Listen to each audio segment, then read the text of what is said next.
Welcome to Teallen's Takes, where I talk about a variety of different things. The future, the present, and in this case today, the past. I'm going to talk about how nostalgia often plays a part in a lot of different things in the world at the moment. You see, now that we get older, we start to realise how good things were back in the day, when you were a lot more carefree, you had nothing to worry about. All you had to worry about was school and then what your mates were getting for Christmas and what cool video games they had. And now companies, a few years later, are now starting to bank on that nostalgia. We're noticing a lot more about remakes and remasters and just stuff coming back as a whole, coming back into fashion, coming back into style, coming back into popularity. Which leads to the question, is it all really worth it? Honestly, in my opinion, I'd say so. Like, there's a few different things. Like, I remember from my childhood, for example, having a PlayStation, playing the old PlayStation mascots of Gex. Like, he's having a remastered trilogy coming through in a couple of months. We've got Croc, we've got all these Call of Duty maps that were from at least 10, 15 years ago that people think were popular heyday. And they were also thinking, some people that are new to the series haven't even played this stuff before. They don't know how good it was back in the day. Like, I've got myself a long list of stuff that used to be from my childhood that I'd love to see remastered.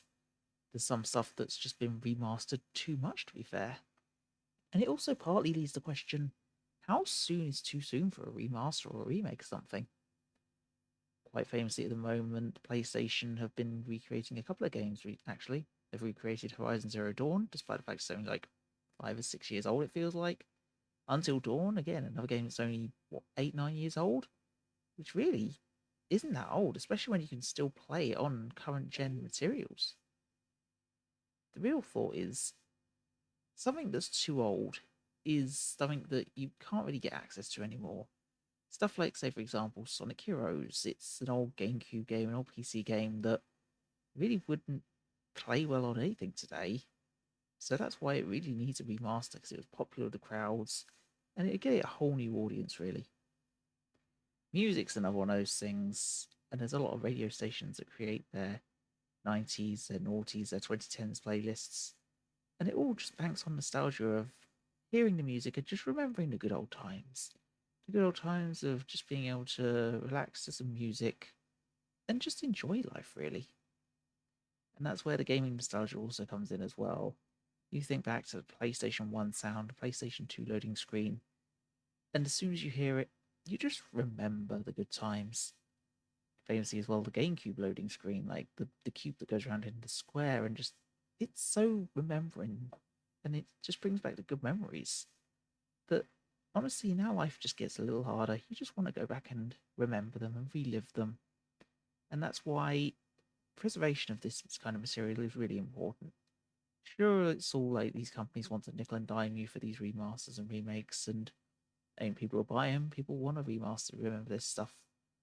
But then there's stuff that they don't want to remaster as much. There's stuff that may be niche to members of many audiences, but still had some people enjoy them. But now these days just can't easily be played anymore. Emulation is getting eradicated in a lot of cases. Like Nintendo really doesn't want their stuff emulated too soon. And yet it just kills away any of this stuff that people enjoy from the past and can really put a better mood on things. That's my thoughts on nostalgia and the use of remakes and remasters for stuff. Most of the time it's good, sometimes it's just too soon, really, and an obvious cash grab. But let me know your thoughts on it down below and anything you're really nostalgic for that you'd love to have back, either as a remaster or back in its original form. Let me know all that down below in the comments, and of course, be sure to like and subscribe for more, and I'll catch you in the next episode of Tian's Takes.